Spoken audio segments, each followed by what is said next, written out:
Hello student, आपका chemistry वाला, आपका ही टीचर, आपका मेंटर। ठीक है बच्चे, जैसे लास्ट टाइम मैंने ऑलरेडी डिस्कस किया था आप लोग हंस रहे होंगे मेरे नए लुक में, बहुत अच्छा लग रहा है। हाँ, मुझे भी बहुत सारे अप्रिशिएशन मिले।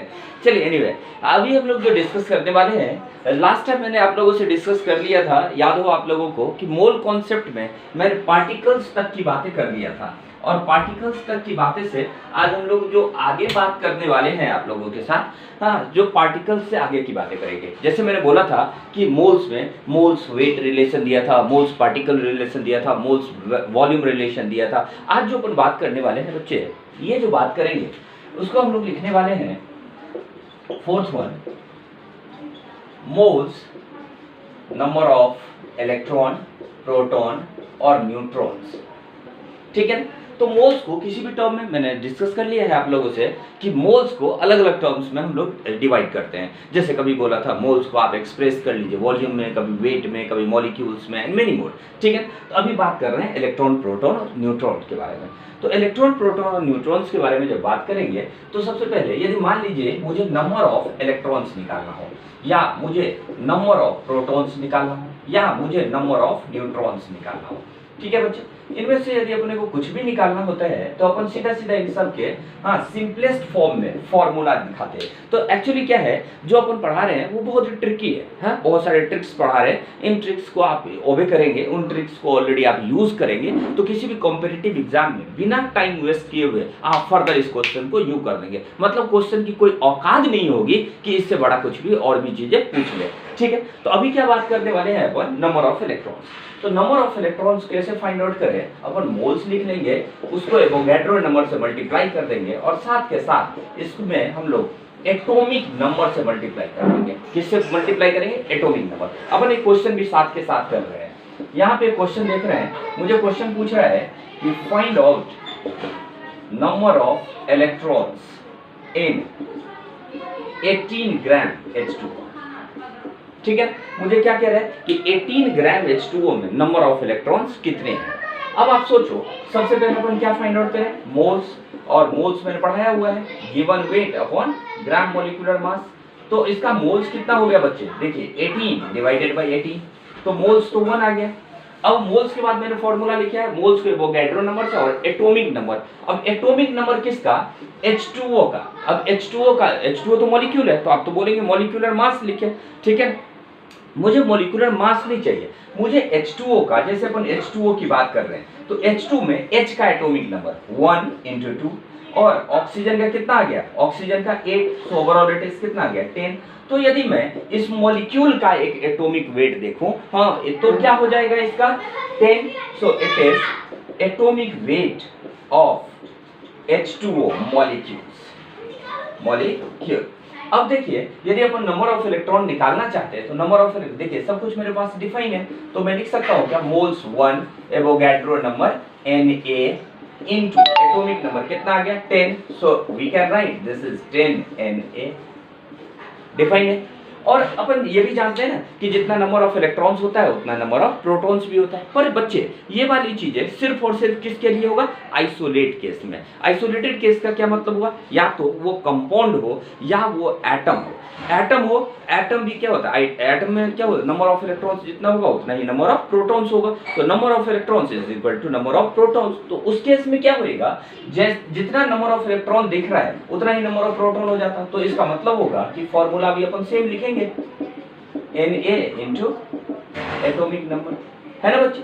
अब इसका मुझे नंबर ऑफ प्रोटॉन क्या था, तो एज इट इज अपन लिख देते ये यहाँ पे, हाँ, एज इट इज क्या हो जाता 10 Na। लेकिन मैंने क्या कहा कि number of electron is equal to number of proton. ये तो सिर्फ बच्चे कब के लिए करेक्ट है, ये सिर्फ और सिर्फ आइसोलेटेड एटम और आइसोलेटेड मॉलिक्यूल्स के लिए करेक्ट है, मॉलिक्यूल्स के लिए करेक्ट है।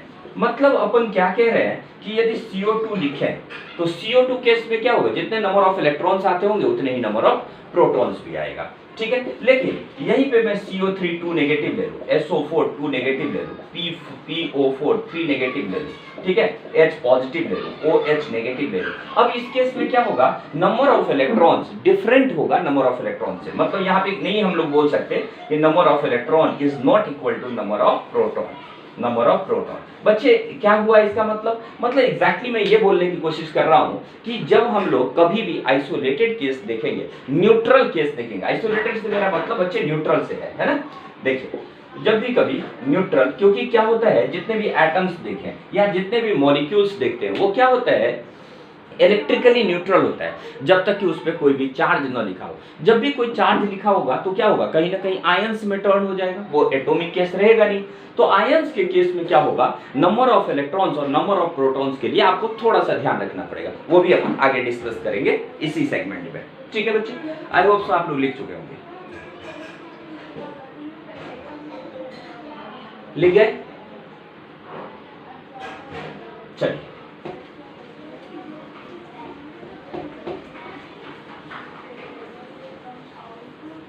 ये तो मैंने नंबर ऑफ इलेक्ट्रॉन्स और नंबर ऑफ प्रोटॉन्स के बारे में बात करा। अब अपन जो बात करने वाले हैं, अब जो अपन बात करने वाले हैं वो नंबर ऑफ न्यूट्रॉन्स की बात कर रहे हैं। देखिए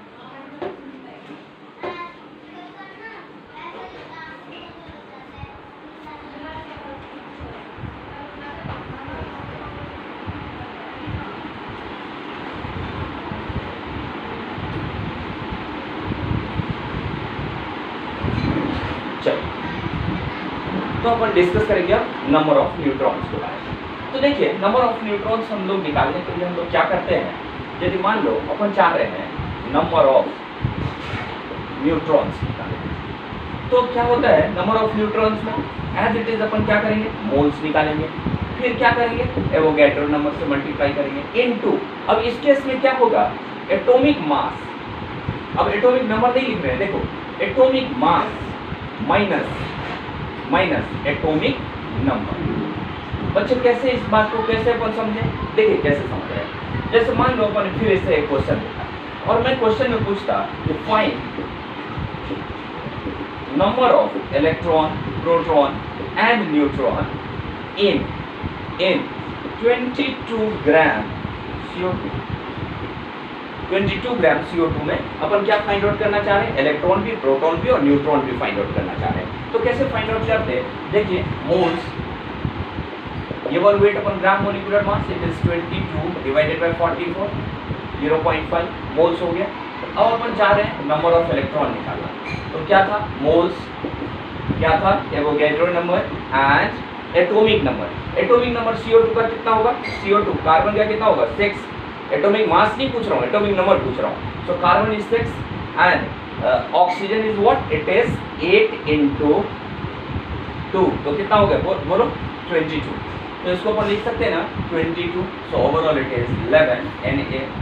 अब इस पे कोई चार्ज नहीं लिखा हुआ है, CO2 पे कोई चार्ज है क्या, नहीं ना। यदि कोई चार्ज नहीं है, यदि आज CO3 2 नेगेटिव होता तो अपन दूसरी बात करते हैं। अभी जो बात कर रहे हैं CO2, ठीक है ना बच्चे, तो CO2 की जो बात कर रहे हैं उसको कोई चार्ज है नहीं, और जब कोई चार्ज नहीं है तो मैंने क्या बोला था, जितना इलेक्ट्रॉन होगा उतना ही क्या होगा, प्रोटॉन। गुड, बहुत अच्छे बेटा, देख रहा हूँ पीछे से तुम लिख नहीं रहे हो अभी। हाँ, तो अपन क्या बात करें कि जो नंबर ऑफ प्रोटॉन है, तो नंबर ऑफ प्रोटॉन कितना होगा, again as it is this is 0.5 mole into Na into 22, so overall 11 Na, ठीक है बच्चे। बट अब हम लोग बात करने वाले हैं नंबर ऑफ न्यूट्रॉन्स की। तो नंबर ऑफ न्यूट्रॉन्स में देखो क्या अपन डेफिनेशन लिखते हैं, number of neutron, number of neutron का जो फॉर्मूला है न्यूट्रॉन्स के लिए क्या है, मोल्स, तो मोल्स को फिर वही 0.5 into Na Avogadro number into, और भी क्या लिखा मैंने, देखो अपन राइट साइड में देख पा रहे होंगे, atomic mass minus atomic number. तो एटॉमिक मास कितना हो गया बच्चे, एटॉमिक मास यदि अपन CO2 का एटॉमिक मास देखें, carbon 12, oxygen 16 into 2 is equal to 44, तो क्या हो जाएगा 44 माइनस 22, तो ओवरऑल कितना हो गया बच्चे 0.5 इंटू Na इंटू, देख रहे हैं क्या हो गया 20 2, तो ये कितना आ गया 11 Na। इसका मतलब है ये जो केस है, इस केस में जो हम अपन CO2 वाली केस देख रहे हैं उसमें जितना इलेक्ट्रॉन है उतना ही प्रोटॉन है और उतना ही न्यूट्रॉन है। ठीक है, देखिए ये हर केस के लिए नहीं करेक्ट है, क्योंकि ऐसा जरूरी नहीं है कि जितना इलेक्ट्रॉन होगा उतना ही प्रोटॉन हो, उतना न्यूट्रॉन हो। इलेक्ट्रॉन प्रोटॉन दोनों सेम हो सकते हैं एटॉमिक केस के लिए, जरूरत नहीं है कि न्यूट्रॉन भी सेम आए। ठीक है, न्यूट्रॉन अलग भी हो सकता है। ठीक है, एक अपन और भी छोटा सा क्वेश्चन ले लेते हैं, छोटी सी बातें डिस्कस कर लेते हैं। आई होप सो आप लोगों ने लिख लिया होगा। और यदि आप लोग फर्स्ट टाइम मेरा यदि ये चैनल देख रहे हैं, फर्स्ट टाइम आप यूट्यूब पे हैं और आप पहली बार केमिस्ट्री वाला को देख रहे हैं, तो जरूर अपने को सब्सक्राइब कर लीजिए और सब्सक्राइब करके वहाँ पे एक बेल बटन होगा, उसे भी आप लोग क्लिक कर लीजिए। टाइम टू टाइम आपको नोटिफिकेशन आता रहेगा और हम लोग अपडेटेड होते रहेंगे कि क्या IIT कैसे करें, कैसे क्रैक करें, कैसे नीट क्रैक करें, इन सारे बारे में अपन अपडेट होते रहेंगे। और साथ के साथ आप कितना अच्छा कर सकते हैं CBSE में, इसको भी अपन अपडेटेड रहेंगे। ठीक है गाइस, आई होप सो आप लोगों ने लिख लिया होगा। अब अपन आगे बात करना चाह रहे हैं। मान लीजिए मैं एक क्वेश्चन दे रहा हूँ, मतलब उस क्वेश्चन में अपन ये बताने की कोशिश कर रहे हैं इस केस में क्या हुआ था, हाँ by default number of electron, proton और न्यूट्रॉन सेम हो गया था। पर अपन दिखाएंगे कि हमेशा ऐसा नहीं है, हमेशा हम लोग ले रहे हैं अभी भी कोई चार्जेबल नहीं ले रहे हैं, मतलब कोई भी आयोनिक केस नहीं ले रहे हैं, नॉर्मल केस ले रहे हैं। ठीक है, और देखेंगे कि उस केस में number of electron, proton, neutron की इक्वल नहीं है। ठीक है, इलेक्ट्रॉन प्रोटॉन हो सकते हैं इक्वल, लेकिन न्यूट्रॉन इक्वल नहीं है। जैसे एक एग्जांपल को अपन डिस्कस करते हैं ना बच्चे। ठीक है, लिख रहे हैं आप लोग, बहुत बढ़िया बहुत बढ़िया, देख पा रहे हैं, विजिबल है आपको, मैं विजिबल हूँ ढंग से। हाँ आइए कम तो अपन क्वेश्चन कर लेते हैं बच्चे। हाँ देखिए क्वेश्चन लिखते हैं कि find out number of electron, proton और न्यूट्रॉन, ठीक है, इन 9 ग्राम H2O। ठीक है, 9 ग्राम H2O मॉलिक्यूल। तो देखिए 9 ग्राम H2O में देखेंगे तो फिर से अपन क्या करना है, नंबर ऑफ इलेक्ट्रॉन निकालें। तो नंबर ऑफ इलेक्ट्रॉन कितना हो जाएगा, मोल्स निकालने हैं, तो 9/18। ठीक है बच्चे, into Avogadro number into atomic number. अब एटॉमिक नंबर कितना निकलेगा H2O का, बोलो 1 × 2 और प्लस 8, तो कितना आ गया बच्चे 10, सो इट इज 10। तो इसको क्या हो जाएगा 2 5 10, सो 5 Na। ये क्या आ गया अपना नंबर ऑफ इलेक्ट्रॉन। अब ठीक इसी तरह अपन नंबर ऑफ प्रोटॉन की बात करें, है ना, तो नंबर ऑफ प्रोटॉन करेंगे तो कितना हो जाएगा, वही 0.5 एज ए मोल, ये वाला, इंटू एवोगैड्रो नंबर इंटू फिर से एटॉमिक नंबर 10, तो कितना हो जाएगा 5 Na, ये भी हो गया। अब देखो बच्चे जो अपन बात करना चाह रहे हैं वो है नंबर ऑफ न्यूट्रॉन की, number of neutron. So number of neutron according to the formula we discuss now, it's mole, now Avogadro number and atomic mass minus atomic number, है ना बच्चे। मोल्स कितना हो जाएगा 0.5 Avogadro number Na into atomic mass कितना होगा, H2O का atomic मास बोलो यार 18। अरे भैया कार्बन 1 × 2 + 16 इज इक्वल टू 18 हुआ, सो 18 minus atomic number is 10, so it is कितना हो गया 0.5 Na इंटू 8, तो कितना आ गया इसको 4 Na। अब देखिए अपन यही डिस्कस करने की बात कर रहा था कि इस केस में क्या हुआ 4 Na 5 Na 5 Na, electron and proton both are same but the neutron is different. तो ऑब्वियसली हम लोग ये क्या बोलेंगे कि कोई जरूरी नहीं है, इट इज नॉट नेसेसरी कि हर केस में इलेक्ट्रॉन जो होता है, इलेक्ट्रॉन प्रोटॉन सेम हो सकता है, पर हर केस में ऐसा नहीं होगा कि न्यूट्रॉन मिस हो। ये तो बाय डिफॉल्ट आपको CO2 में देखा गया था। ठीक है, तो अपन find out easily find out कर लेते हैं कि इलेक्ट्रॉन कैसे फाइंड आउट करें, प्रोटॉन कैसे फाइंड आउट करें और न्यूट्रॉन कैसे फाइंड आउट करें। ठीक है, ये सारी बातें अपन डिस्कस कर लेते हैं और ये बातें आई होप सो आप लोगों को क्लियर होगा, यहाँ तक में किसी को कोई दिक्कत नहीं होनी चाहिए। अब जो अपन बात करेंगे, हाँ उसको नेक्स्ट वीडियो में अपन शेयर करते हैं। नेक्स्ट वीडियो में अपन बात करेंगे इसका, हाँ जिसमें molecules, atoms and ions and many more के बारे में बात करते हैं। ठीक है बच्चे, हाँ keep watching and enjoy please, bye bye.